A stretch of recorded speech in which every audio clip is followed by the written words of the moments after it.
നമസ്കാരം സുഹൃത്തുക്കളെ, മനം കവരുന്ന കഥകൾ ഓഡിയോ രൂപത്തിൽ നിങ്ങളിലേക്കെത്തിക്കാൻ ഞങ്ങൾ തയ്യാറെടുത്തിരിക്കുകയാണ്. നമ്മളിൽ പലരും വായനയെ ഒരുപാട് സ്നേഹിക്കുന്നവരാണ്. എന്നാൽ ഇന്നത്തെ തിരക്കേറിയ ജീവിതത്തിനിടയിൽ വായനയ്ക്കായി സമയം കണ്ടെത്തുക എന്നത് പ്രയാസകരമായിരിക്കുന്നു. നിങ്ങളുടെ ജോലിക്കിടയിലും യാത്രയ്ക്കിടയിലും ആസ്വദിക്കാൻ ഇതാ ഞങ്ങളുടെ പുതിയ channel audio book daily Malayalam.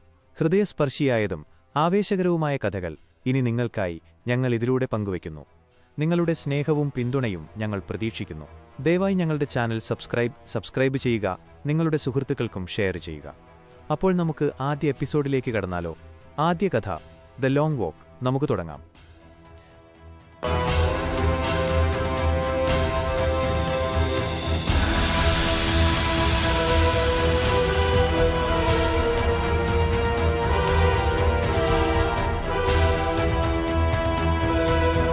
Hello സുഹൃത്തുക്കളെ, ആയിരക്കണക്കിന് മൈലുകൾ അകലെയുള്ള സൈബീരിയയിൽ നിന്ന് നമ്മുടെ ഇന്ത്യയിലേക്ക് ഒരു മഹാപലായനം ചെയ്യാൻ നിങ്ങൾ തയ്യാറാണോ?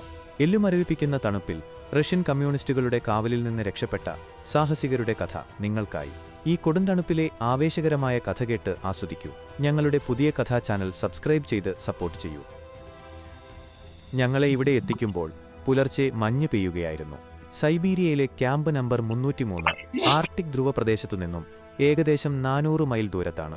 എന്റെ ജീവിതത്തിലെ 25 വർഷങ്ങൾ ഈ ഭീകരമായ വിജനപ്രദേശത്ത് എന്നോടൊപ്പം തടവുകാരായി ശിക്ഷിക്കപ്പെട്ട മറ്റു ഖൈദികളോടൊപ്പം ചെലവഴിക്കേണ്ടി വരുമായിരുന്നു. 400 വാര വീതിയും 1/2 മൈൽ നീളവുമുള്ള ക്യാമ്പിനു ചുറ്റും 4 തരം വേലികളുണ്ടായിരുന്നു. ആദ്യത്തേത് മുള്ളുവേലി. അതിന്റെ തൊട്ടുതന്നെ മരത്തടികൾ അടുക്കിവെച്ച് 12 അടി ഉയരമുള്ള ശക്തമായ കോട്ട നിർമ്മിച്ചിരുന്നു.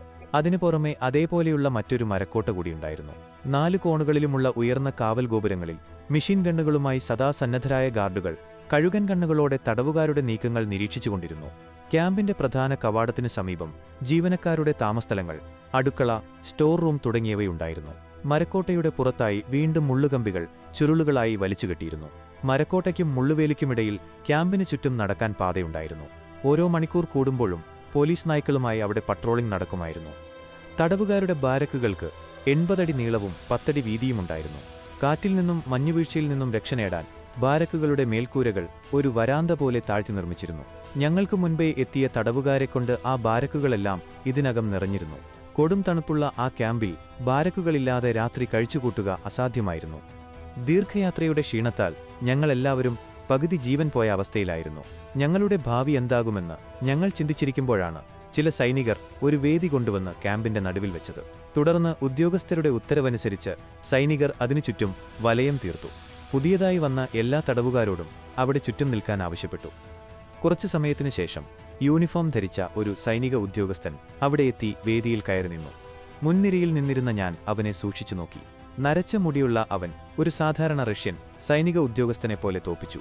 100 കണക്കിന് തടവുകാരുടെ വെറുപ്പ് നിറഞ്ഞ കണ്ണുകൾ തന്നെ നോക്കുന്നുണ്ടെന്നറിഞ്ഞിട്ടും അവൻ ശാന്തനായി നിന്നു. അവൻ വ്യക്തമായ റഷ്യൻ ഭാഷയിൽ സംസാരിക്കാൻ തുടങ്ങി. ഞാനിവിടുത്തെ കമാൻഡർ ഉഷനോവ്. നിങ്ങളെല്ലാവരും ഇവിടെ വന്നിരിക്കുന്നത് ജോലി ചെയ്യാനാണ്. നിങ്ങൾ കഠിനാധ്വാനം ചെയ്യണം. നിങ്ങളിൽ നിന്നും ഞാൻ സൈനിക അച്ചടക്കം പ്രതീക്ഷിക്കുന്നു. അച്ചടക്കമില്ലായ്മയോ മടിയോ രക്ഷപ്പെടാനുള്ള ശ്രമമോ നടത്തിയാൽ ലഭിക്കുന്ന ശിക്ഷ എന്താണെന്ന് ഞാൻ വിവരിക്കേണ്ടതില്ലല്ലോ. അത് നിങ്ങൾക്ക് അറിയാമെന്ന് ഞാൻ കരുതുന്നു. ഇവിടെ ഞങ്ങളുടെ ആദ്യത്തെ ഉത്തരവാദിത്തം നിങ്ങൾക്ക് താമസമൊരുക്കുക എന്നതാണ്. അതിനാൽ ഇപ്പോൾ ഞാൻ ഏൽപ്പിക്കുന്ന ജോലി നിങ്ങൾക്കായി ബാരക്കുകൾ പണിയുക എന്നതാണ്. ഈ കൊടും തണുപ്പിൽ ചത്തുപോകാൻ താൽപ്പര്യമില്ലെങ്കിൽ മടി കൂടാതെ ഉടൻ തന്നെ ബാരക്കുകളുടെ പണി തുടങ്ങുക. നിങ്ങൾക്കെന്തെങ്കിലും ബുദ്ധിമുട്ടുകളോ പരാതികളോ ഉണ്ടെങ്കിൽ എന്റെ അടുത്ത് വന്ന് പറയാം. എന്റെ അധികാരപരിധിയിലുള്ളതാണെങ്കിൽ ഞാൻ സഹായിക്കാം. ഇവിടെ ഡോക്ടർമാർ ആരുമില്ല. എന്നാൽ പ്രാഥമിക ചികിത്സ അറിയാവുന്ന ചില സൈനികരുണ്ട്. അവരിൽ നിന്ന് നിങ്ങൾക്ക് ചികിത്സ തേടാം. യാത്ര കഴിഞ്ഞ് തീരെ വയ്യാത്തവരെ ഇപ്പോൾ ഉള്ള ബാരക്കുകളിൽ സ്ഥലമുണ്ടാക്കി താമസിപ്പിക്കും. മറ്റുള്ളവർ ഉടൻ ജോലിയിൽ പ്രവേശിക്കണം. എനിക്ക് കൂടുതലൊന്നും പറയാനില്ല എന്ന് പറഞ്ഞ് കമാൻഡർ അവസാനിപ്പിച്ചു. കമാൻഡർ താഴെയിറങ്ങിയ ഉടൻ തന്നെ പക്കലുണ്ടായിരുന്ന ഒരു കേണൽ വേദിയിലേക്ക് ചാടിക്കയറി. കമാൻഡറുടെ സംസാരത്തിലുണ്ടായിരുന്ന ക്ഷമയോ ഗാംഭീര്യമോ അയാളിൽ കണ്ടില്ല. അയാൾ ആ ക്യാമ്പിന്റെ രാഷ്ട്രീയ മേൽനോട്ടക്കാരനായിരുന്നു, പൊളിറ്റിക്കൽ ഓവർസിയർ. വേദിയിൽ കയറിയ അയാൾ 1 മിനിറ്റൊന്നും മിണ്ടാതെ ഞങ്ങളെ എല്ലാവരെയും പരിഹാസത്തോടെ നോക്കി ചിരിച്ചു. അയാളുടെ അഹങ്കാരം നിറഞ്ഞ ആ നോട്ടം തടവുകാരിൽ അസഹിഷ്ണുതയുണ്ടാക്കി. അധികാരസ്വരത്തിൽ അയാൾ പറഞ്ഞു, നിങ്ങൾ അങ്ങോട്ടുമിങ്ങോട്ടും ഒന്ന് നോക്കൂ. നിങ്ങളുടെ ഇടയിൽ പലരും പണ്ട് വിദ്യാസമ്പന്നരായ ഉദ്യോഗസ്ഥരായിരുന്നിരിക്കാം. കമ്മ്യൂണിസത്തെ എതിർത്ത് എത്ര വലിയ തെറ്റാണ് ചെയ്തതെന്ന് ഇപ്പോഴെങ്കിലും നിങ്ങൾക്ക് ബോധ്യമായോ? നിങ്ങളിപ്പോൾ മൃഗങ്ങളെപ്പോലെ ഇരിക്കുന്നത് കണ്ടോ? അയാളുടെ വാക്കുകളിൽ പ്രകോപിതനായ ഒരു തടവുകാരൻ സഹിക്കവയ്യാതെ ചോദിച്ചു, ഭക്ഷണമോ വസ്ത്രമോ ഇല്ലാതെ ക്ഷൗരം പോലും ചെയ്യാത്ത ഞങ്ങൾ നിന്റെ കണ്ണിൽ വേറെ എങ്ങനെ കാണാനാണ്? കേണൽ ആ ശബ്ദം കേട്ട ഭാഗത്തേക്ക് തിരിഞ്ഞു ഗർജിച്ചു. എന്റെ പ്രസംഗം തടസ്സപ്പെടുത്തിയാൽ എന്താണ് ശിക്ഷയെന്നറിയാമോ? നിന്റെ ഭക്ഷണവിഹിതം നിർത്തലാക്കും. ഓർത്തുവെച്ചോ, സഖാവ് സ്റ്റാലിന്റെ നിർദ്ദേശപ്രകാരം നിങ്ങളെ നല്ല പൗരന്മാരാക്കുക എന്നതാണ് എന്റെ ജോലി. ജോലി ചെയ്യാത്തവർക്കിവിടെ ഭക്ഷണമില്ല. നമ്മുടേത് അധ്വാനിക്കുന്നവരുടെ രാജ്യമാണ്. നിങ്ങളെ തിരുത്താൻ ഞാൻ സഹായിക്കാം. ഞാനിവിടെ ദിവസവും നടത്തുന്ന ക്ലാസുകളിൽ വന്നാൽ നിങ്ങളുടെ സംശയങ്ങൾ മാറും. കൂടാതെ ഇവിടെ മികച്ച ഒരു ലൈബ്രറിയുണ്ട്. ജോലി കഴിഞ്ഞു സമയം കളയാതെ നിങ്ങൾക്കത് ഉപയോഗിക്കാം. ഇത്തരത്തിൽ അയാൾ പ്രസംഗം തുടർന്നു. അയാളുടെ പ്രസംഗം കഴിഞ്ഞപ്പോൾ ഒരു തടവുകാരൻ ചോദിച്ചു, ശൈത്യകാലം എപ്പോഴാണ് അവസാനിക്കുക? അത് കേട്ടതും എല്ലാവരുടെയും മുഖത്ത് ഒരു പുഞ്ചിരി വിരിഞ്ഞു. എന്നാൽ ഇത് കണ്ട കേണൽ റഷ്യൻ ഭാഷയിൽ അശ്ലീലമായ തെറികൾ വിളിച്ചു പറയാൻ തുടങ്ങി. 2 ലോകമഹായുദ്ധങ്ങൾക്ക് ശേഷമുള്ള സാഹചര്യത്തിൽ നടന്ന മനുഷ്യകുലം തന്നെ ലജ്ജിച്ചു പോകുന്ന അത്യന്തം ക്രൂരമായ ഒരു യഥാർത്ഥ കഥയാണിത്.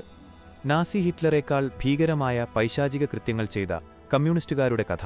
ഇങ്ങനെയുള്ള ക്രൂരതകൾ ഇനിയൊരിക്കലും ലോകത്ത് സംഭവിക്കരുതെന്നും സമാധാനം നിലനിൽക്കട്ടെയെന്നും നമുക്ക് പ്രാർത്ഥിക്കാം. ഈ കഥയെക്കുറിച്ച് നിങ്ങൾക്ക് എന്തു തോന്നുന്നു? കമന്റിലൂടെ ഞങ്ങളെ അറിയിക്കൂ. ഞങ്ങളുടെ ചാനൽ സബ്സ്ക്രൈബ് ചെയ്ത് ബെൽ ഐക്കൺ അമർത്തുക. അതുവഴി ഞങ്ങൾ അപ്ലോഡ് ചെയ്യുന്ന പുതിയതും ആവേശകരവുമായ കഥകൾ നിങ്ങൾക്ക് ഉടൻ കേൾക്കാൻ സാധിക്കും. രോമാഞ്ചമുണ്ടാക്കുന്ന കഥകൾ നിങ്ങളിലേക്കെത്തിക്കാൻ ഞങ്ങൾ സജ്ജരാണ്. ഞങ്ങളോടൊപ്പം കൈകോർക്കുക. നമസ്കാരം.